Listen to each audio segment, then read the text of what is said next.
Nossa série de sermões continua andando pelo livro de Atos dos Apóstolos. Nós já estamos, parece que não, mas no 11º sermão nessa série. E hoje nós vamos tratar sobre esse tema: importa obedecer a Deus. Parece um tema tão simples, um tema difícil, não carece tanto de comprovar a sua veracidade. É óbvio, se nós temos Deus como Criador de todas as coisas, se o nosso Deus é o Deus soberano, um Deus que se revelou nas Escrituras e na natureza como ele se revelou, talvez essa lição seja uma lição fácil. Mas no decorrer do tempo, essa lição tem sido lição muito difícil de ser praticada. Principalmente porque nós tememos aos homens, ao invés de temermos a Deus. A lição começa a ficar preocupante, porque muitas vezes a gente importa-se mais com o que os outros dizem de nós, do que o que Deus pensa sobre nós. Então parece uma lição muito simples, muito fácil de aprender, mas é difícil de ser praticada. Porque, geralmente, a gente, para agradar aos que estão ao nosso lado, a gente desagrada ao nosso Deus. Comumente fazemos isso. E o texto segue, depois de alguns sinais poderosos, no capítulo 5, do verso 12 ao 16, e a igreja agora vira alvo de inveja. Lucas mostra que o evangelho não avança sem resistência. Saia do mundo de Bob. Não há como avançar o evangelho se nós não criarmos algumas desavenças com algumas pessoas. Não tem como a gente avançar o evangelho na cidade de Tampa. Não tem como a gente avançar o evangelho no mundo sem a gente criar alguns problemas, alguns desconfortos para nós mesmos. Isso é impossível. Essa é a lição que Lucas vai mostrar logo de cara. Se você crê no evangelho e você está falando realmente o evangelho, se você realmente está pregando o verdadeiro evangelho, você vai arrumar problema. Não tem como. Isso é condição sine qua non. Então entenda, Lucas vai mostrar isso para nós, que o evangelho avança, mas ele sofre resistência, mas o poder de Deus é maior do que qualquer coisa. Desde que a igreja surgiu, todo mundo quer calar a igreja. Todo mundo quer parar a igreja do Senhor. Todo mundo quer calar a voz do evangelho, mas faz 2000 anos que o evangelho triunfa. E vai continuar triunfando até a volta do Senhor Jesus Cristo. Então vão tentar calar, vão tentar parar a igreja, mas não vão conseguir. E essa é justamente a mensagem de hoje. A reação que a igreja, quando a igreja está pregando o evangelho, sempre acontecerá uma reação. Precisamos aprender algumas lições nesse contexto, que é muito importante. Então vejamos algumas delas. Primeira lição de hoje: seremos invejados. O verso 17 e 18 mostra claramente isso. Observe o que está lá no verso 17. Deixe sua Bíblia aberta, nós vamos andar no texto. Verso 17 e 18. Levantando-se, porém, o sumo sacerdote. Lembre-se, o sumo sacerdote já foi apresentado aqui. Geralmente eles eram do partido dos saduceus, seita religiosa da época, que defendia o ensino e a interpretação das Escrituras. Então o sumo sacerdote se levantou com todos que estavam com ele, das seitas dos saduceus, tomaram-se de inveja. E prenderam os apóstolos e recolheram a prisão pública.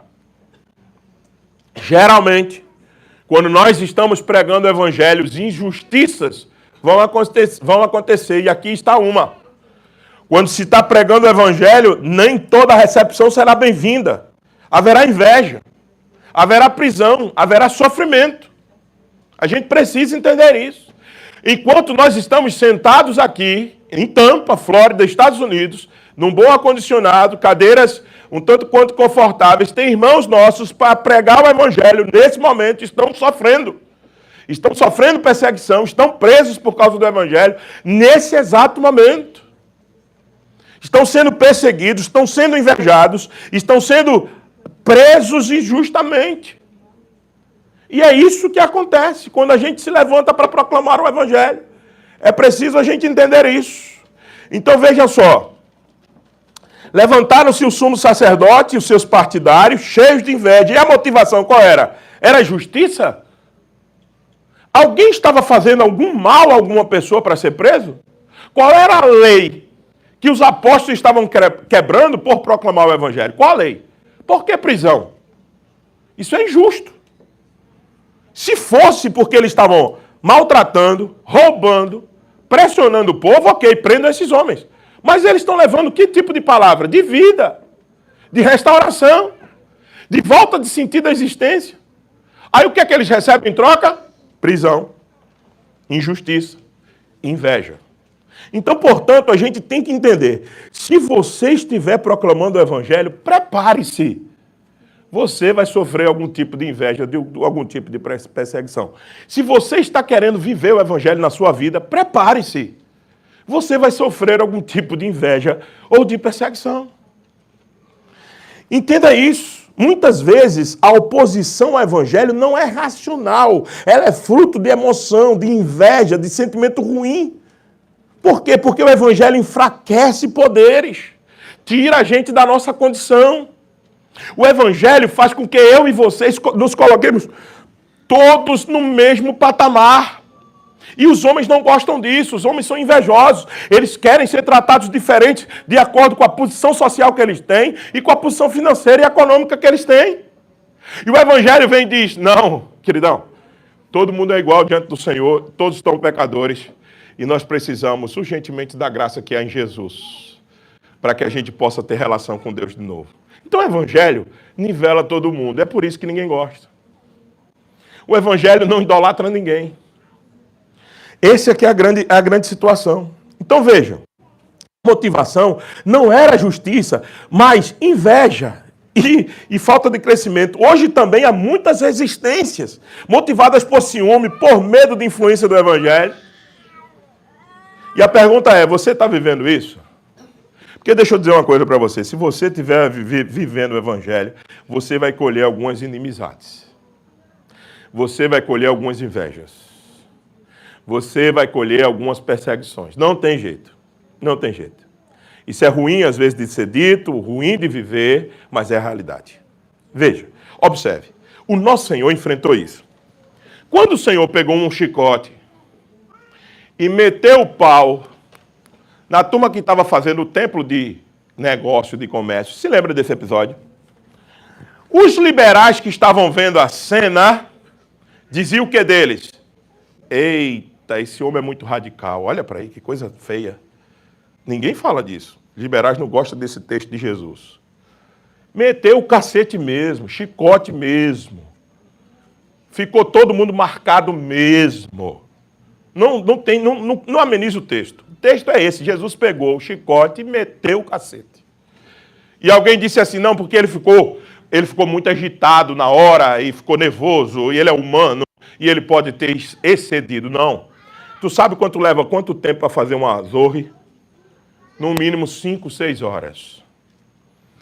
O texto diz que ele fez um azorre e foi lá e bateu. Ele teve todo o tempo do mundo para calcular a ação.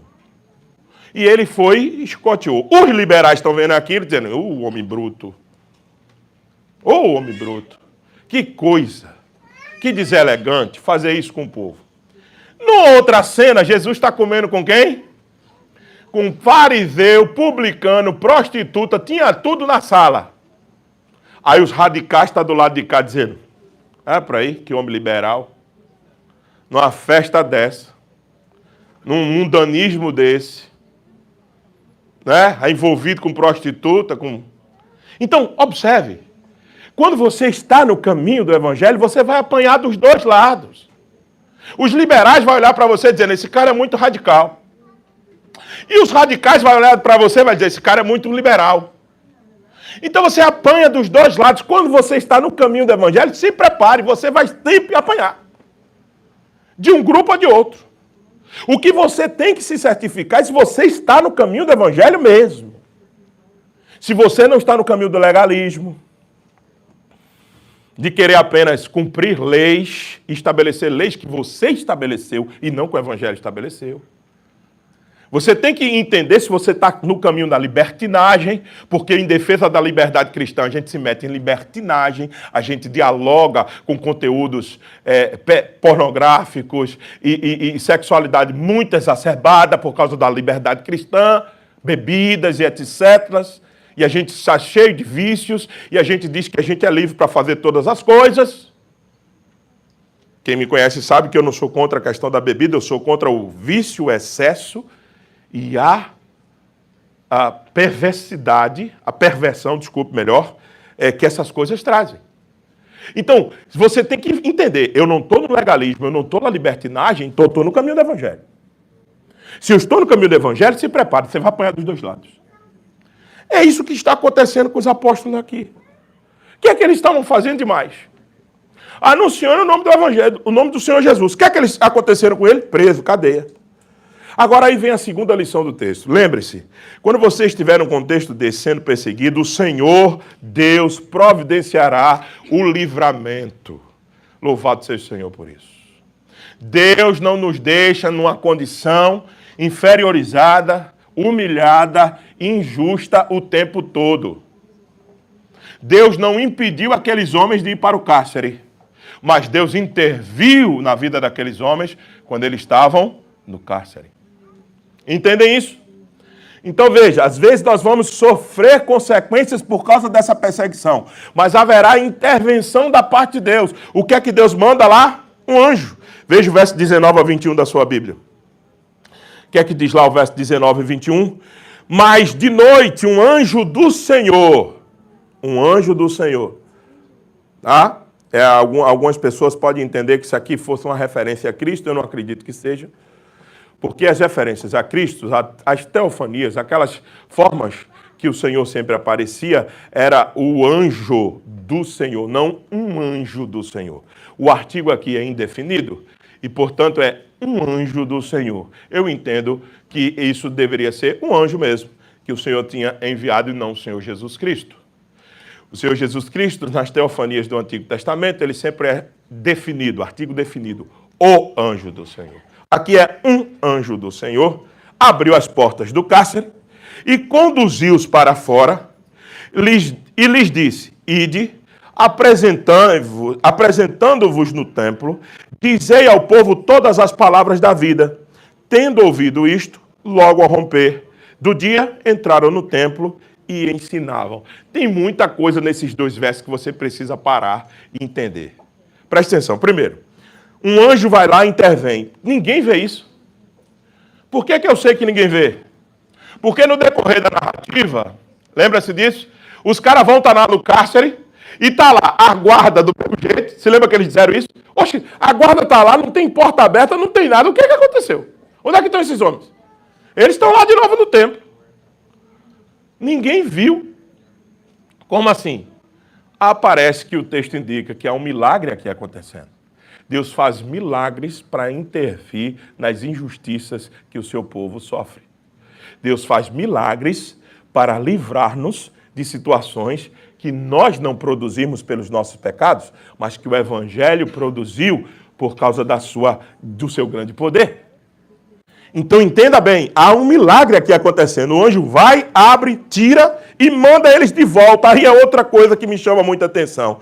Se você estivesse passando pela injustiça e o sofrimento que aqueles homens estivessem passando, e um anjo fosse lá na cadeia, te livrasse e dissesse assim, pronto, vocês estão livres, voltem a fazer a mesma coisa que vocês estavam fazendo, aí qual é a sua pergunta que você faria? Ô, lindão, deixa eu dizer uma coisa, eu vou ser preso de novo? Você está de brincadeira?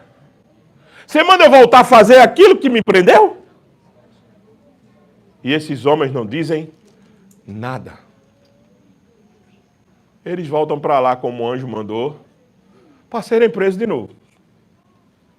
Que coisa, isso se chama convicção. Você precisa ter muita convicção. Você precisa ter muita certeza para atender uma ordem dessa. Se Deus vai e te livra da cadeia, e aí Ele manda você voltar para o motivo que você estava fazendo, você vai fazer isso? Pois é, foi justamente isso que aqueles homens foram convidados a fazer. Voltem lá e façam uma coisa. Veja o verso 20. Ide, apresentamos-vos no templo, onde eles foram presos, dizei ao povo todas as palavras desta vida. Aí tem uma questão diferente. Por que não? Ide, voltem lá e preguem o evangelho. Os anjos não disseram isso. O anjo não disse isso. O anjo disse, voltem lá e preguem as palavras da vida. O anjo está dizendo o seguinte, vocês estão anunciando vida, vocês não estão anunciando uma teoria partidária, vocês não estão anunciando uma filosofia da época, vocês não estão anunciando um conteúdo sociológico, vocês estão anunciando palavras de vida. Lembra-se quando o Senhor virou-se para os 12 discípulos e disse, se vocês estão achando esse duro discurso, capítulo 6 de João, podem ir embora. Pedrão disse o quê? Para onde iremos nós, se só tu tem as palavras de vida? Olha os anjos dizendo a mesma coisa aqui agora. Vão lá e anunciem as palavras de vida. E é qualquer vida? Não. Vida eterna, vida abundante, vida que tem sentido de ser vivida, vida realmente que traz expectativa para a nossa realidade existencial. Então observe, o evangelho é descrito como palavras desta vida. Você só pode viver mesmo se for no evangelho, se for em Cristo. Se não for em Cristo, no evangelho, você não vive, você sobrevive, você passa por essa existência. E sabe qual é a má notícia? Que uma hora você vai estar diante do tribunal de Deus e prestar conta por essa vida que você apenas passou. Esse é o que é o grande perigo. Por isso que a gente prega todo domingo aqui o evangelho, para que nós não sejamos condenados por aquilo que a gente mesmo prega. Para que a gente tenha vida em nós mesmos. A vida que vem do Senhor, da palavra do Senhor, da comunhão com o Espírito de Deus. Para que ela habite em nós, para que ela encha a nossa realidade de sentido, para que a gente encha a nossa realidade de felicidade. É isso que a gente espera que aconteça. Não é apenas doutrina, meus irmãos. O evangelho não tem a ver com doutrina. O evangelho não tem a ver com a doutrina de um homem, Galileu, que se levantou na região do Oriente Médio e pregou por um certo tempo. Evangelho tem a ver com vida de verdade. Por isso que Jesus disse, eu vim para que tenham vida e a tenham em abundância. E depois, em outra parábola, ele disse, a vida de um homem, a abundância da vida de um homem, não se constitui nos bens que ele possui. Ele não estava falando de coisas materiais e existenciais dessa vida. Ele estava falando de sentido real de existência. Saber por que eu existo, por que eu estou aqui. E aí cumprir com esse propósito. Sem isso não há vida, há sobrevivência. Por isso que os anjos disseram, vão lá, de novo, e falem palavras desta vida. Palavra desta vida, foi isso que disse no verso 20. Tendo ouvido isto, logo ao romper do dia, eles nem esperaram amanhecer, entraram no templo e ensinavam. Que convicção desses homens, que negócio extraordinário. Porque eu e você poderíamos titubear e dizer assim, não, vou para casa descansar um dia. Eu vou cumprir a missão. Mas eu vou para casa descansar um dia, foi uma noite difícil na cadeia. Vou dar uma descansadinha. E depois eu volto lá. Não. A madrugada passou-se na cadeia. O romper do dia, eles estavam de novo no mesmo lugar que eles tinham sido presos, proclamando as palavras de vida, proclamando o evangelho do Senhor Jesus. Isso é convicção. Isso é um negócio extraordinário. Então, entenda. Nenhuma prisão pode deter o evangelho. Nenhuma. Como é que é, pastor? Nenhuma. Quantas vezes e em quantos lugares desse mundo, desse planeta diferente, crentes são presos? Quantos? Mas eles sendo presos lá e outros levantando para pregar no lugar dele. É matando gente aqui e outros levantando para continuar proclamando. Ou não é assim a história da igreja? Ou não foi o tempo todo assim a história da igreja? É assim, meus irmãos, e será sempre assim. Ninguém pode parar o evangelho. Ninguém. Nem você e nem eu. Eu gosto muito das palavras que o Senhor deu a Paulo para dizer a Timóteo. Ele disse assim, lembre-te de Jesus Cristo, Timóteo. Timóteo, capítulo 2, verso... 2 Timóteo, desculpa, capítulo 2, verso 8 e 9. Ele diz assim, lembre-se de Jesus, Timóteo, ressuscitado dentre os mortos, descendente de Davi, segundo o meu evangelho. O evangelho que eu tenho te ensinado. Não o evangelho de Paulo, mas o evangelho de Cristo que Paulo está ensinando a Timóteo. Ele continua. É por ele que eu estou sofrendo até algemas. Lembre-se, a carta de Timóteo já tinha, não é a carta da prisão, mas Paulo já tinha passado por algumas prisões, estava encaminhando de novo para a prisão. Ele diz assim, é por esse evangelho que eu estou sofrendo até algemas como malfeitor. Aí o final do verso 9. Mas a palavra de Deus não está algemada. Presta atenção. A palavra de Deus não está algemada. Eu posso ser algemado, mas o evangelho continuará livre, ecoando nesses 4 cantos deste mundo. Esse é o poder do evangelho. Terceira lição, que igualmente a gente aprende em momentos que a igreja está sendo perseguida. Lembre-se, primeiro, haverá inveja. Segundo, haverá intercessão da parte de Deus. Deus intervirá, Deus nos livrará. E a terceira coisa, precisamos manter a nossa obediência, mesmo que a situação seja difícil, mesmo que vamos pagar um preço. Veja o verso 22 ao 32 aí da sua Bíblia. Mas os guardas indo, não acharam no cárcere e tendo voltado, relataram, dizendo, achamos o cárcere, se lembra que eu disse? Olha só como é que estava a descrição do cárcere.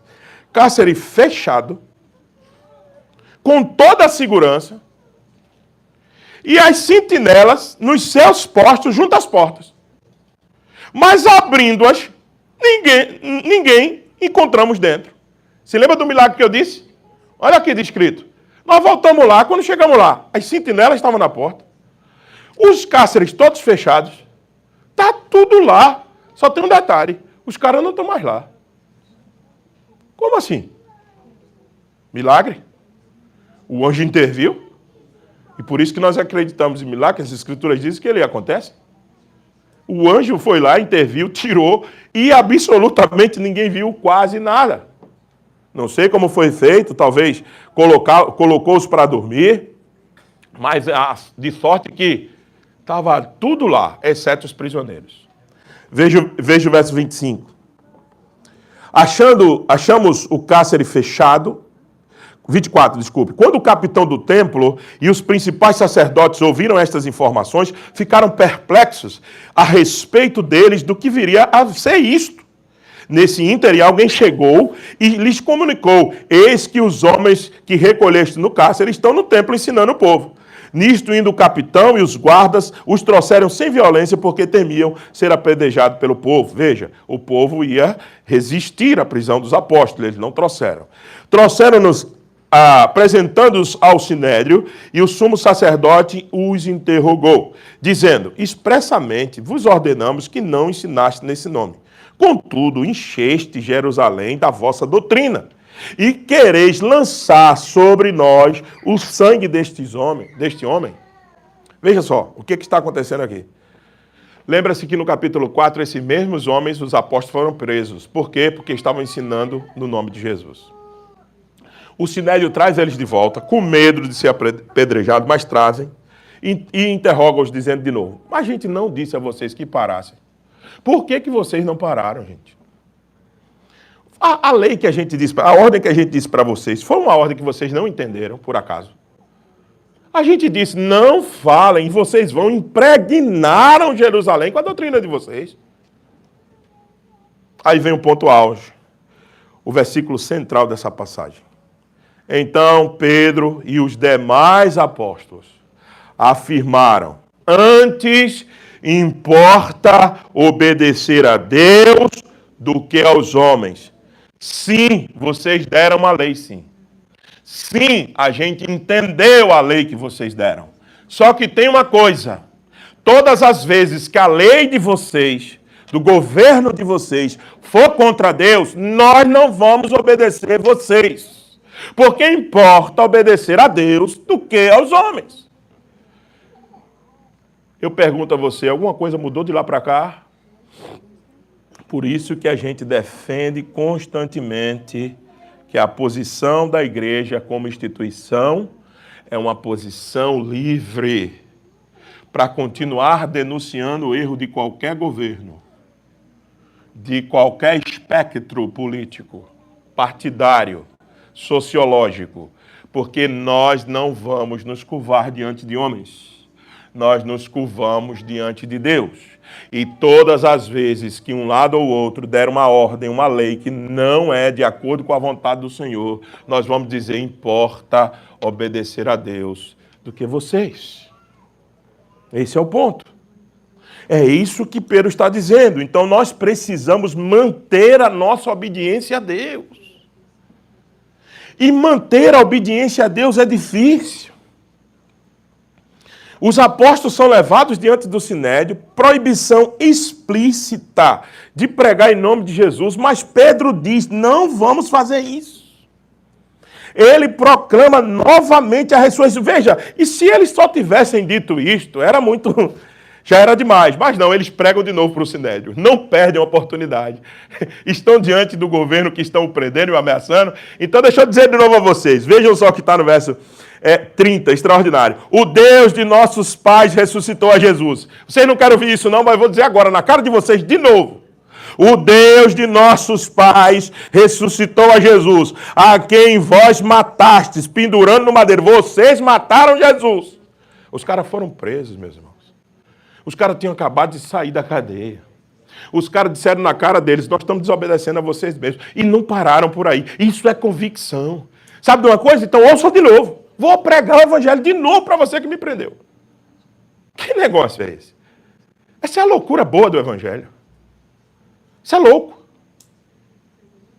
A loucura boa do evangelho é que o evangelho não se curva diante de nenhuma situação. Vou dizer de novo, vocês mataram Jesus, vocês que mataram. E deixa eu dizer mais. Deus, porém, com a sua destra o exaltou príncipe e salvador, a fim de conceder a Israel o arrependimento e a remissão de pecados. Ora, nós somos testemunhas deste fato, e bem assim o Espírito Santo, que Deus outorgou aos que lhe obedecem. Aí está a força desses homens. Esses homens são melhores do que nós? Não. Esses homens são menos pecadores do que nós? Não. Mas esses homens estavam guiados pela força que existe no Espírito Santo de Deus. Quer ter a mesma convicção desses homens? Tenha o mesmo relacionamento deles com o Espírito Santo de Deus. Quer ter a mesma força de testemunhar? Melhore o relacionamento com Deus. Certamente o Espírito Santo irá te guiar e te fortalecer. A receita é essa. Veja o que eles dizem. Que Deus outorgou a nós, que lhes obedecem. O Espírito Deus nos deu. Ora, nós somos testemunhas, e testemunha está pronta para morrer, destes fatos. Por isso que nós estamos dizendo de novo a vocês. Meus irmãos, nós nunca fomos chamados de voluntários. Nunca fomos chamados de alguém que se envolve quando quer. Eu não sei nem que nome a gente dá a esse tipo de pessoas. São comumente chamadas de voluntários ou outras coisas do tipo, que se envolvem quando quer, se doa quando tem tempo, doam os seus dinheiros, o seu recurso financeiro quando sobra. Nós não fomos chamados para isso. Nós fomos chamados para nos envolver a esse ponto, desse modo. Tudo é dele, minha vida é dele, meus recursos são deles. Eu não sou voluntário, eu sou testemunha. Veja como eles têm a percepção de quem eles são. Observem como os apóstolos sabem quem ele é. Você sabe quem você é? Esse é o problema. Nós somos testemunhas deste fato. Nós sabemos o que a gente viu, a gente sabe o que a gente experimentou e nós não vamos nos calar enquanto nós não cumprirmos a missão. Esse é o ponto. Mas por que eles fazem isso? Na força deles? Não, porque o Espírito foi dado a nós e a gente vai continuar na força do Espírito Santo. Na força do Espírito que nós recebemos, nós vamos continuar pregando esse evangelho. Esse é o ponto. Pedro não tem força. Pedro é um homem que negou Jesus 3 vezes, lembre-se disso. Pedro é um homem que cortou a orelha de um dos sentinelas quando foi buscar Jesus. Pedro não tem poder nele mesmo que não seja lhe dado pelo Espírito Santo de Deus. Lembre-se disso. A diferença desses homens para nós talvez seja a relação que eles têm com Deus e com seu Espírito. Mas nós precisamos continuar obedecendo ao Senhor. O cristão, meus irmãos, é chamado à obediência às autoridades. É verdade, Romanos capítulo 13 diz que toda autoridade foi constituída por quem? Por Deus. É verdade. Mas quando estes, que são autoridades, se opõem a Deus, a nossa obediência não é mais a eles. Volta-se para quem? Para Deus. Lembrem-se do caso dos amigos de Daniel, Sadraque, Mesaque e Abednego. Lembrem-se deles. Veja, Nabucodonosor erigiu uma grande estátua de ouro e ordenou que todos se prostrassem diante dela. 3 jovens hebreus. 3 jovens cheios de convicções. Eles disseram que não iam se dobrar. O rei lhes deu uma segunda chance. Se adorassem a imagem, seriam poupados, senão seriam lançados na fornalha ardente. Qual é a resposta desses 3 servos de Deus? 3 jovens. O que eles fazem? Eles dizem o seguinte: se o nosso Deus, presta atenção, se o nosso Deus, a quem servimos, quiser livrar-nos, ele nos livrará da fornalha de fogo ardente e das tuas mãos, ó rei. Presta atenção, eles estão pedindo para que Deus livre eles da fornalha de fogo? Não. Eles estão dizendo o seguinte: nosso Deus é tão soberano que se ele nos quiser mandar para a fornalha de fogo e a gente morrer ali, amém, louvado seja o nome do Senhor. Agora também, se ele nos quiser tirar da fornalha de fogo, amém, louvado seja o nome do Senhor. Ou seja, na nossa morte ou no nosso livramento, Deus continua sendo Deus. Eles não estão pedindo para Deus livrá-los da fornalha. Eles estão dizendo, eles estão fazendo o quê? Testemunhando do poder do Senhor ao rei. Isso é que é interessante. Dizendo: ó rei, presta atenção. Se você me jogar, a gente vai ser liberto ou vai ser morto por causa da soberania do nosso Deus. Não por causa de você. E se não, fique sabendo, ó rei, de novo, pregando para o rei, que não serviremos a teus deuses e nem adoraremos a imagem de ouro que levantastes. Nós não vamos nos dobrar a você e nem os seus deuses. Nós continuaremos mantendo a nossa obediência ao Senhor, porque isso é que importa.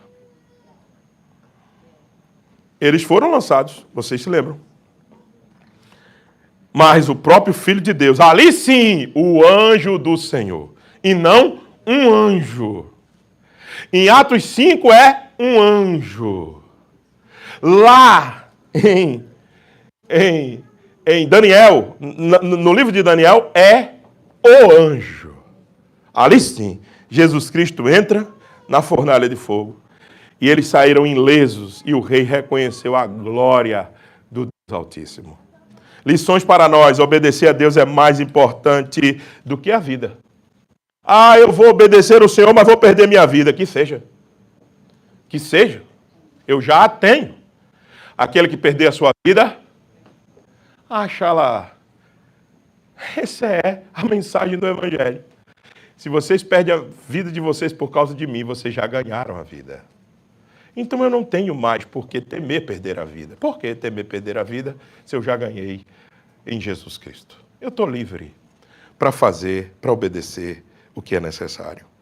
Então, lembre-se, e o sofrimento pelo nome de Deus é sempre acompanhado de sua presença. Oh, que verdade gloriosa! Deus nunca nos deixa sofrer só. Os 3 entraram na fornalha e ele entrou dentro. Quando o povo de Deus está sofrendo, os 2 estavam no cárcere e um anjo do Senhor estava lá dentro. Deus sempre acompanha-nos nos nossos sofrimentos, meus irmãos. Por isso que importa a gente continuar obedecendo o nome do Senhor, porque teremos a sua presença conosco. 4ª lição: o Senhor usará meios de intervir em nosso favor. Agora vem a parte que vocês tanto conhecem, é o parecer de Gamaliel. Eu não vou ler de novo, a gente já leu para ganhar um certo tempo. Só vou lembrar para vocês de algumas lições importantes aqui. Gamaliel era um grande mestre e ele está vendo a cena. E ele viu o ímpeto desses caras. Ele disse assim: rapaz, esses caras não param não. Rapaz, eles não têm medo de nada. Eles vieram aqui para ser presos pela 2ª vez, aliás, a 3ª.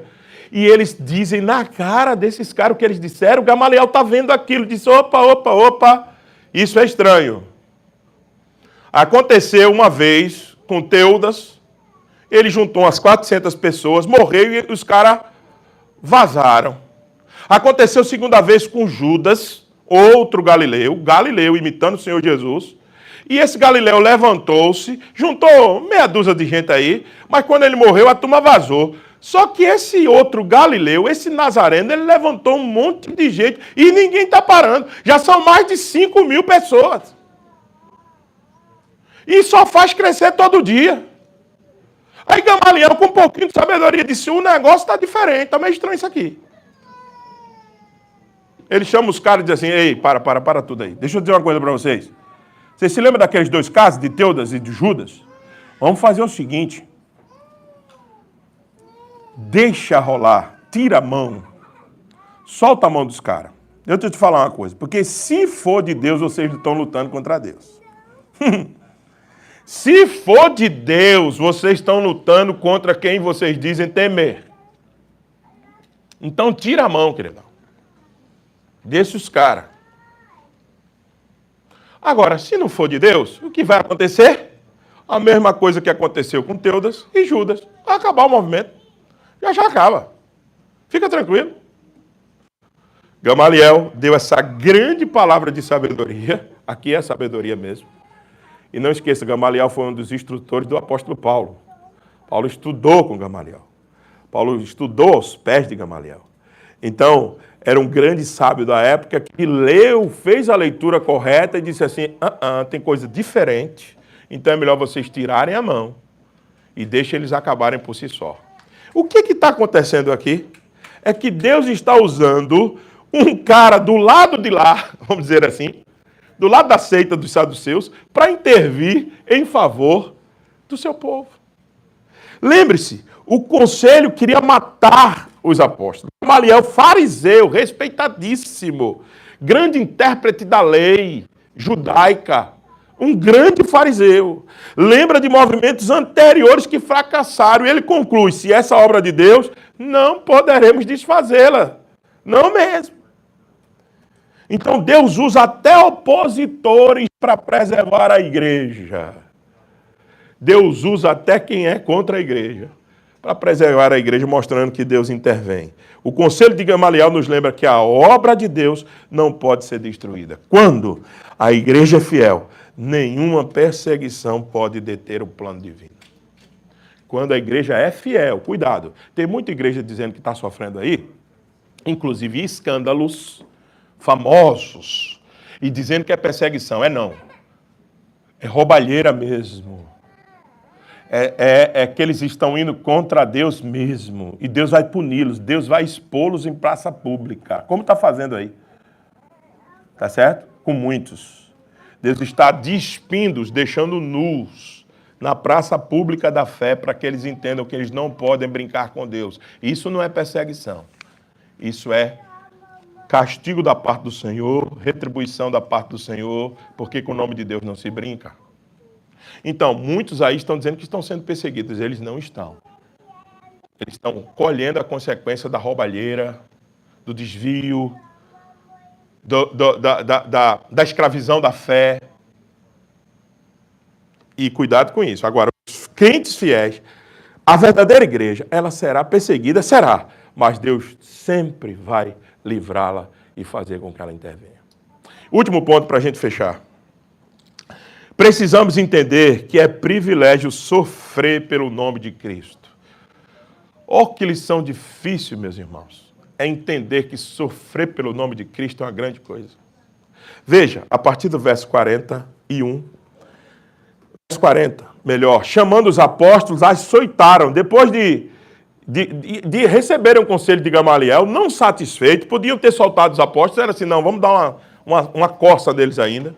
Deram uma corça nos apóstolos, apanharam, os apóstolos apanharam, não foram presos, mas apanharam, foram injustiçados de novo, porque eles estavam apanhando por quê? Qual foi o mal que eles tinham feito? De novo. Aí os caras poderiam ser revoltados com um anjo, né? E dito assim, rapaz, aquele abençoado daquele anjo mandou a gente pregar de novo e a gente está apanhando de novo por causa daquela mensagem que ele mandou a gente dizer. Mas deixa eu dizer uma coisa para vocês. Esses homens não reclamam do anjo. Esses homens não estão chateados com nada. Esses homens não estão chorando por causa da pé. Oh, como é injusto este mundo. Oh, como as pessoas me perseguem. Oh, como eu sou escravizado, como eu sou humilhado, como eu sou... Esses homens não estão assim. Esses homens saem de lá saltitantes, regozijando, e eles se retiraram do sinédrio, regozijando-se por terem sido considerados dignos de sofrer afrontas por esse nome. E toda hora, em toda a sua vida, no templo e de casa em casa, eles ensinavam e pregavam Jesus, o Cristo. Eles saem de lá regozijantes, cantando louvor, adorando o Senhor, dizendo, ó Deus maravilhoso, que grande honra é poder sofrer um pouquinho pelo Senhor, do tanto que o Senhor sofreu por mim. De tua vida santa, que não tinha pecado, e oferecesses por mim na cruz. Ou como é privilégio sofrer por esse nome. É um privilégio glorioso, meus irmãos. Nós temos que entender isso. Os apóstolos saem regozijando, cantando, louvando e continuam pregando a palavra. Tem uma história de Policarpo que eu queria encerrar com ela. Policarpo foi bispo de Esmirna e discípulo do apóstolo João. Ele morreu em 155 depois de Cristo. Já idoso, foi preso durante a perseguição romana e levado ao estádio diante de uma multidão. Porque assim, Roma queria fazer festa, queria fazer espetáculo. Roma queria fazer espetáculo com a fé. E o procônsul lhe ofereceu liberdade. Se ele apenas dissesse o seguinte, César é Senhor. Já imagine só, alguém chegar a dizer assim, negue Senhor Jesus Cristo e diga, Trump é o Senhor, Lula é o Senhor. Policarpo olhou para eles e disse o seguinte, há 86 anos eu sirvo e nunca ele me fez mal algum. Como poderia blasfemar contra o meu rei Salvador? Como? Foi ameaçado com fogo, mas respondeu, tu me ameaças com fogo, que queima por uma hora e logo se apaga, mas não conheces o fogo eterno, reservado para os ímpios. Eis a fé de Policarpo. Eu há 86 anos sirvo ao meu Senhor e nunca ele me fez o mal. Como eu posso blasfemar contra o Rei dos Reis e contra o Senhor dos Senhores? Esse é o tipo de fé que nós precisamos. Essa é a fé que entende o privilégio de sofrer. Sofrimento não é derrota, mas é privilégio no reino de Deus, meus irmãos. Se nós estamos sofrendo, é porque de alguma maneira nós estamos cumprindo e seguindo o evangelho do nosso Senhor. Deixa eu dizer uma coisa para vocês. No último encontro da Fé Reformada, sentado na roda de debatedores, estava lá o servo de Deus, pastor Joel Bick, e eu estava também do lado, e a gente falando sobre meios de graça. E comumente a gente chama de meio de graça a leitura da palavra, oração e os sacramentos, não é? E eu naquele dia disse que para mim, um dos meios de graça é o sofrimento. O sofrimento produz algo em nós que nenhuma bonança, nenhum bem que a gente recebe produz, só o sofrimento. O sofrimento nos humilha, nos abate, nos mostra o senso de dependência, faz a gente depender mais do Senhor, faz a gente buscar mais o Senhor, faz a gente entender que sem o Senhor a gente não consegue, é o sofrimento. As suas conquistas não, as suas conquistas ela faz o caminho errado, o caminho contrário. Parece que você é mais forte. Quando você vence, você diz, eu ganhei, eu tenho poder, eu sou o cara, eu posso fazer, eu consigo, eu vou em frente.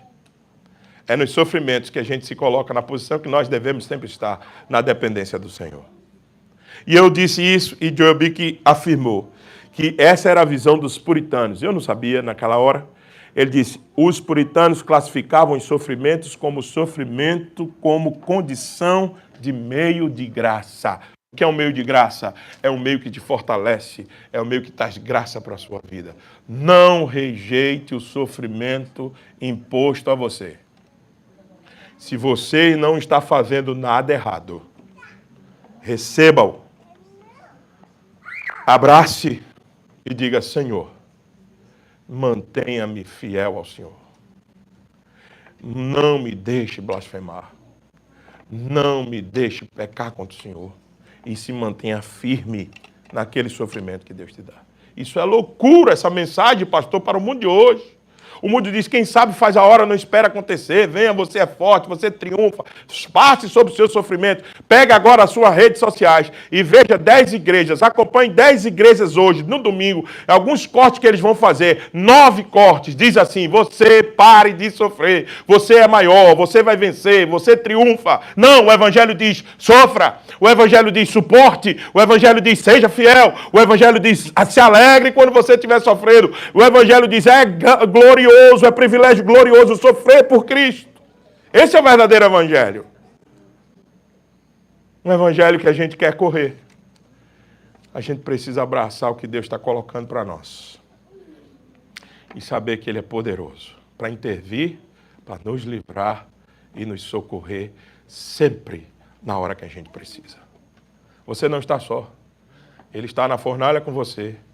Ele está no deserto com você, ele estava no meio do povo no deserto, estava na fornalha com os amigos de Daniel, estava na cadeia com os apóstolos. Ele está com você e a presença dele é o que importa.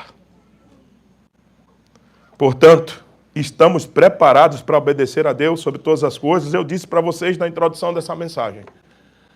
É um tema tão simples, importa obedecer a Deus, a gente diz isso da boca, o problema é praticar. O problema é se a gente está pronto para abrir mão de empregos, ter prejuízos financeiros, ser injustiçado, nossa reputação às vezes jogada no lixo. Estamos prontos para isso? Estamos prontos? Estamos preparados para obedecer a Deus quando isso nos custar conforto? Estamos vivendo como testemunhas ousadas de Cristo mesmo?